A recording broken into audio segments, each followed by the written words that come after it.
Waalaikumsalam warahmatullahi wabarakatuh. Perkenalkan, nama Bapak Ahmad Nur Fauzan, mahasiswa PPL BPG UIN Wonosobo Semarang, kelas 3J angkatan 2022. Demikian perkenalan dari Bapak. Atas perhatiannya diucapkan terima kasih.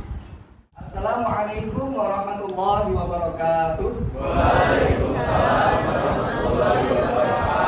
Alhamdulillahirabbil alamin wassalatu wassalamu ala asrofil anbiya'i wal mursalin sayyidina wa maulana Muhammadin wa ala alihi wa ashabihi ajma'in. Amma ba'du. Alhamdulillah, pada kesempatan hari ini kita bisa bertemu dalam rangka pembelajaran dengan materi bab perkembangan Islam di dunia. Untuk itu, sebelum pembelajaran kita laksanakan, mohon berkenan kepada Mas Jafar Pranaja, pemimpin doa. Mari teman-teman, sebelum kita mengawali pembelajaran pada pagi hari ini, kita mulai. Bismillahirrahmanirrahim. Alhamdulillahirabbil alamin. Ar-Rahmanir-Rahim. Maliki yaumiddin. Iyyaka na'budu wa iyyaka nasta'in. Ihdinas siratal mustaqim. Siratal ladzina an'amta 'alaihim ghairil maghdubi 'alaihim waladdallin.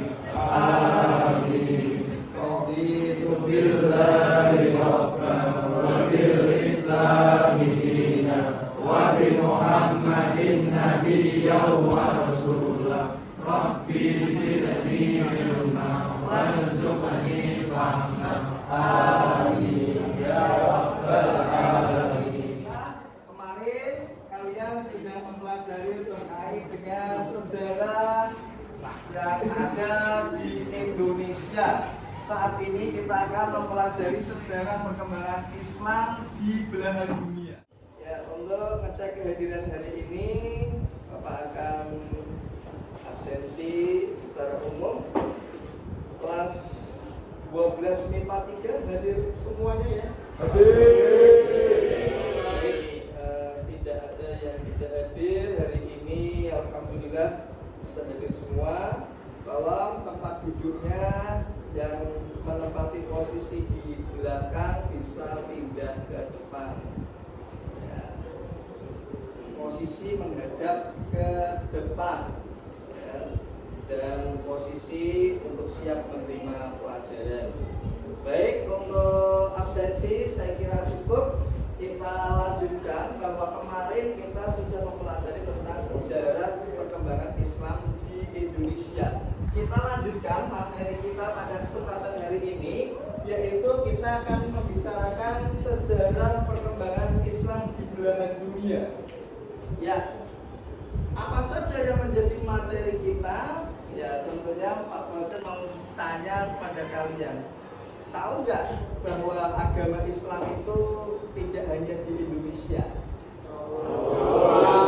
Ya, sebutkan selain negara yang penghuninya atau penduduknya beragama Islam. Ada yang bisa? Arab Saudi, Pakistan, Iran, itu yang bagian Asia. Yang di Eropa ada Turki, mana? Bosnia, ya, dan lain sebagainya. Saya kira umat Islam itu tersebar di seluruh belahan dunia ya. Jadi kenapa Islam kok bisa diterima oleh seluruh penduduk dunia? Ada yang tahu? Ini cukup dengan 2 kalimat syahadat kita sudah termasuk umat Islam. Ya, pada hal ini kita berbicara terkait dengan perkembangan Islam di belahan dunia. Periode modern yaitu tahun 1800 sampai saat ini kita masuk yang namanya periodisasi modern. Nah, kenapa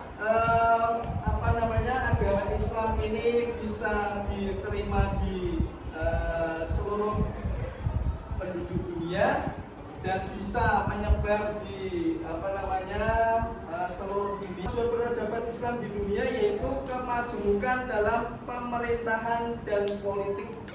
Kita tahu sejak awal Islam ini agama Islam langsung dipimpin oleh Rasulullah SAW.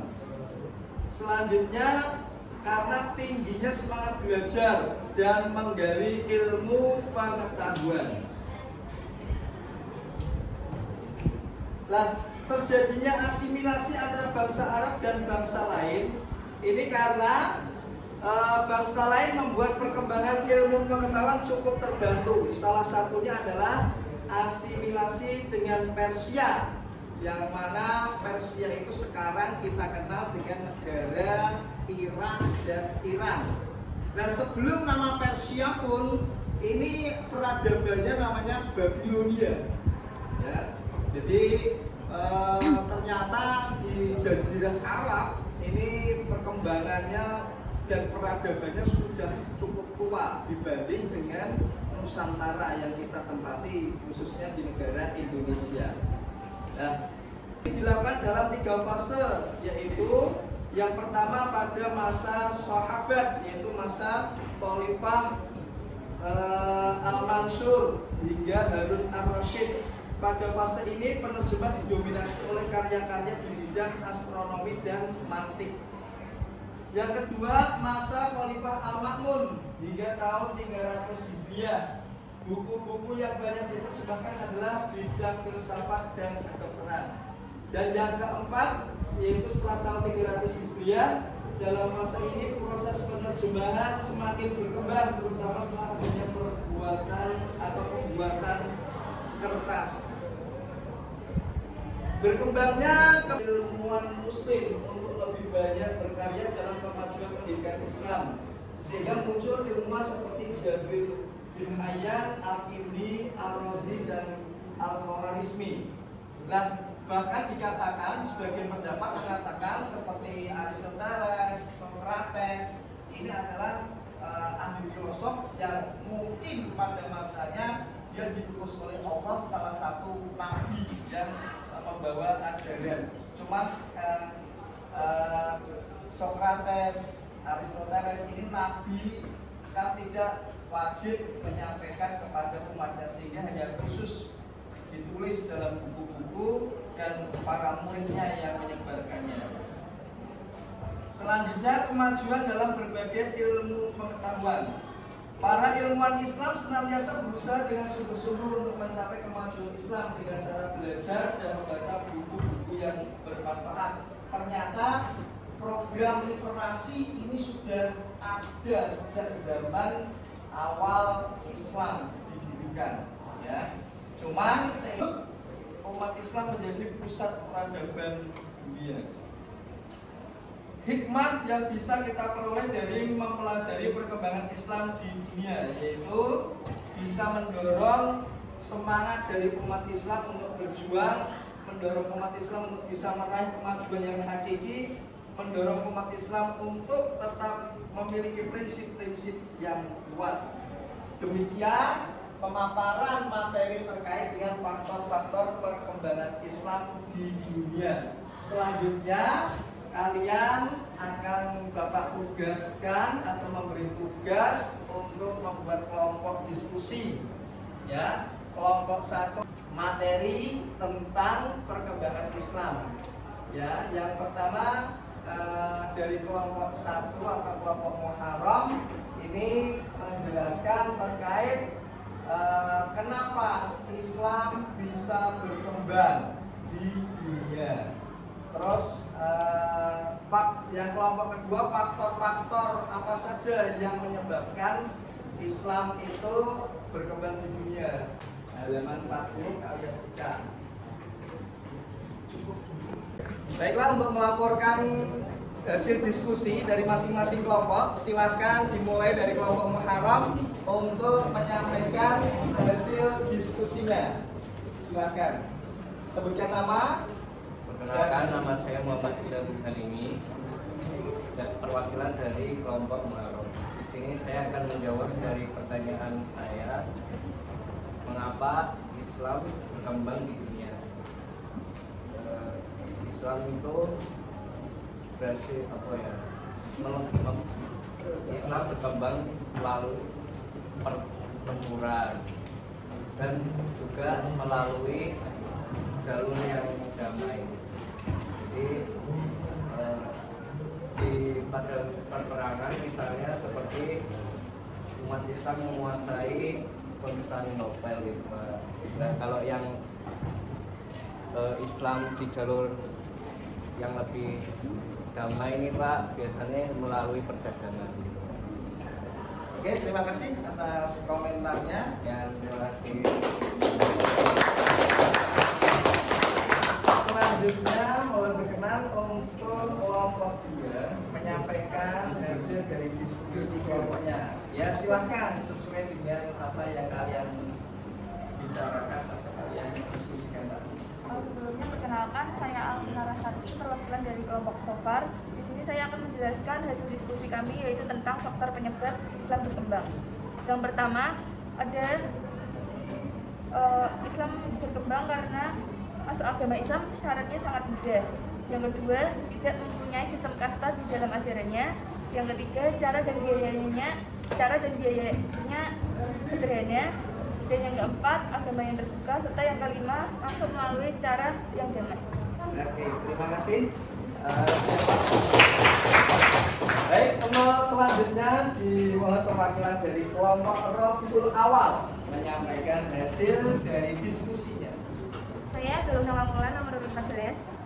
Jadi perkembangan Islam di belahan dunia itu ada di benua Asia, yaitu ada di Brunei Darussalam, Indonesia, Irak, Iran, Kuwait, Pakistan, Qatar, Suriah, Turki, Yaman, Oman, Palestina, dan lain-lain. Yang kedua ada di benua Afrika. Benua Afrika itu ada Mesir, Ethiopia, Afrika Utara, dan Aljazair. Yang ketiga itu ada di benua Eropa, ada Spanyol, Inggris, Prancis. Yang terakhir ada di benua Amerika. Ya, demikian tadi kalian sudah mendiskusikan terkait materi faktor-faktor perkembangan Islam di dunia. Selanjutnya kalian bisa untuk membuat tugas proyek, yaitu dengan membuat buku mumbul. Ya, membuat buku mumbul. Nanti untuk kaitan dengan bahan-bahannya tentunya ada kertas, kardus, ya, terus ada gunting, lem, dalgotik, solasi, dan lain sebagainya. Nanti akan Bapak share melalui grup kelas ini. Dan kalian nanti setelah dari buku mumbul itu kalian juga bisa membuat video terkait dengan cuplikan-cuplikan tentang faktor-faktor perkembangan Islam melalui YouTube atau link-link sumber yang lain yang terpercaya. Demikian pembelajaran pendidikan agama Islam terkait dengan bab faktor-faktor kemajuan Islam di dunia. Semoga bermanfaat dan kita akhiri dengan berdoa, membaca doa kafaratul majlis dan sholawat fil qulub. Bismillahirrahmanirrahim. Subhanallahumma wa bihamdika asyhadu an la ilaha illa anta astaghfiruka wa atubu ilaik. Kalau ada sumur di ladang, berilah kita menumpang mandi. Kalau ada umur yang panjang, insya Allah kita bertemu kembali. Semoga sukses selalu. Wabillahi taufiq wal hidayah, wal inayah. Wassalamualaikum warahmatullahi wabarakatuh.